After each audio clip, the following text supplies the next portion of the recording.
ივანიშვილი არის ქართველის ბოროტის პაროდია, რომელიც ჩანო იმსხვრევა. ივანიშვილი ცდილობს თავიდან ბოლომდე საქართველოს შინაარსის გამოცდას. პატიმრობის 166 დღეს ეს ნიკა მელიას მთავარი სათქმელი იყო. კოალიცია ცვლილებისთვის ლიდერი დღეს კანონმდამღვევად მისივე გატაცების საქმეზე ცნეს. რუსთავის მე-12 დაწესებულებიდან სხდომაზე ახლობლების სანახავად მოსულმა პოლიტიკოსმა ვერდიქტის მოსმენამდე იცოდა, რომ სამართალს ივანიშვილის დამორჩილებულ სასამართლოში ვერ იპოვიდა. ეს ხდება რუსეთში თუ ხდება სადაში? სხვეტყვი დამნაშავე წარმოჩინდება და უდანაშაულო დამნაშავე. იმიტომ ივანიშვილმა ეთლო თქვა, ის სტანდარტი ჩამოაყალიბა, რომელიც არის რუსეთში. ივანიშვილი საქართველოს უყურებს როგორც ტერიტორიას რუსეთის სამხრეთით, შემოგატყუა. ივანიშვილისთვის კონცეპტუალურად ტრული მოვლენა დემოკრატია და სამართლიანი მართლმსაჯულება.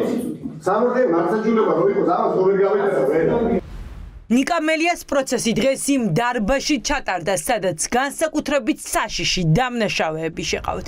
მინებით დაგმანული იყო სივრცე, სადაც პატიმარი პოლიტიკოსი იჯდა და ეს ადგილი ორმაგი შუშით იყო გამიჯნული დარბაზიდან. დაკავებული პოლიტიკოსის შემოყვანამდე შეამოწმეს ბრალდებულის ადგილი. მელიას 3 საათის განმავლობაში ერთი ჭიქა წყლის დალევის უფლებაც კი არ მისცეს. შემოთან შესაძლოა დაგომეცეთ ისედაც შემდგარი გაქვთ წყალი და ჩემი წყალი ეს ვერაფერ დაგიშავებდა. ეს ერთი, მეორე, თავარს ვიტყვი რა. აი სახელმოქმედო მანდატურების უფროს ვერ უნდა ეხლა ვკითხე რომ წყალი რატომ არ უნდა შევიტანოთ და ძალიან გულწრფელად მიპასუხა და გეტყვით რომ ეს სასამართლო არის სადაც შენ მოხვედრიო, აქ იმედია. არ აქვს სასამართლო და ამ სასამართლოშიო ყველაფერი უნდა იყოს გაუმჭირვალეო.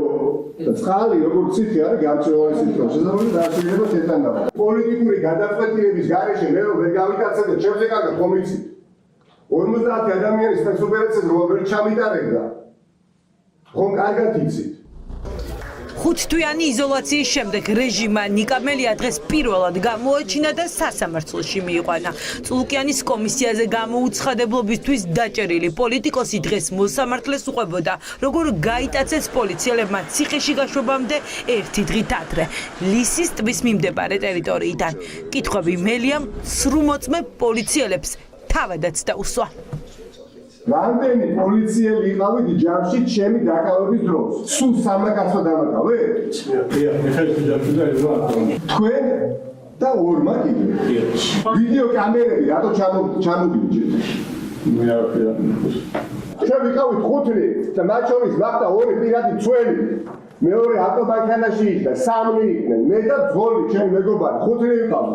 თქვენ ამბობთ რომ თქვენ და კიდე 2 ადამიანა ფიზიკურად ჩვენ 5 ადამიანი აბსოლუტურად უსაფრთხოდ მე მომერენ გამკოჩეთ და შემაგდეთ მანქანაში.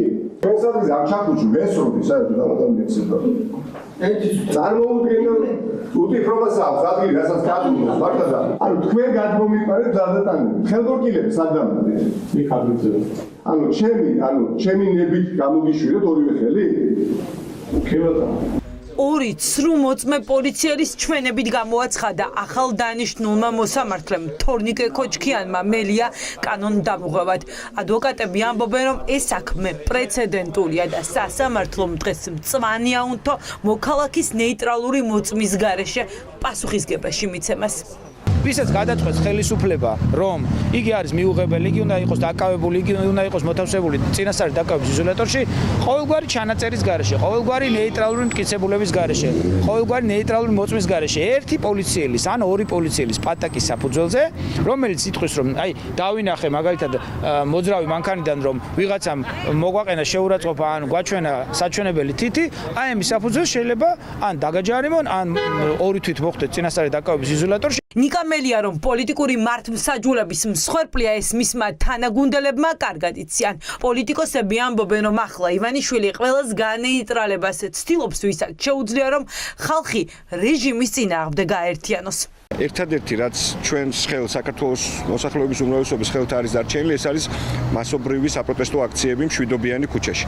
და ნიკას როლი ამ ნაწილში, რა თქმა უნდა, არის ძალიან მნიშვნელოვანი და მე არ მიყვარს, რომ რეჟიმს მისი ეშინია და ამიტომაც არის, რომ ამ 5 თვის განმავლობაში ნიკას მე 4 საქმე აქვს მეგონი აღძრული. ქართულ ოცნებას და ბიძინა ივანიშვილის ცდილობა ჰქონდა დიდი ხნის განმავლობაში, რომ ნიკა მელია გაეშავებინა, ეს ვერ შეძლო და ამის ძალიან კარგი მაგალითი არის ის პროცესები, რომელიც მიმდინარეობდა და ის მხარდაჭერა, რომელიც ნიკა მელიას ჰქონდა, ხომ? ველზე ნიკა მელია და ხალხთან არის პრობლემა ივანიშვილისთვის. ოპოზიციის ლიდერისთვის ეს ბოლო განაჩენი არ არის. მოსამართლის გაწუწვის საქმეზე ვერდიქტს სასამართლო 24 ნოემბერს გამოაცხადებს. ფორმალურად სასამართლომ შესთავაზა ნიკა მელიას ისარგებლო საბოლოო სიტყვა, ნიკა ამ პროცესზე მოსვლას არ აპირებს, დიდი ალბათობით 24-შივე იქნება განაჩენი. რა შეიძლება ამ სასამართლოდან რომ მოლოდინი გქონდეს, არანაირი ის რომ რამე ობიექტური განაჩენი იარსებებს, დიდი ალბათობით რამოდენიმე წელს ნიკა მელიას დაუმატება. წულკიანის კომისიაზე გამოუცხადებლობის საქმეზე დაპატიმრებულ პოლიტიკოს საპატიმროვა და 3 თვეში ეწურება. ნიკა მელია იმ 8 პოლიტიკურ ლიდერს შორისაც არის, ვის წინააღმდეგაც ივანიშვილის უწყებამ ახალი საქმე წამოიწყო.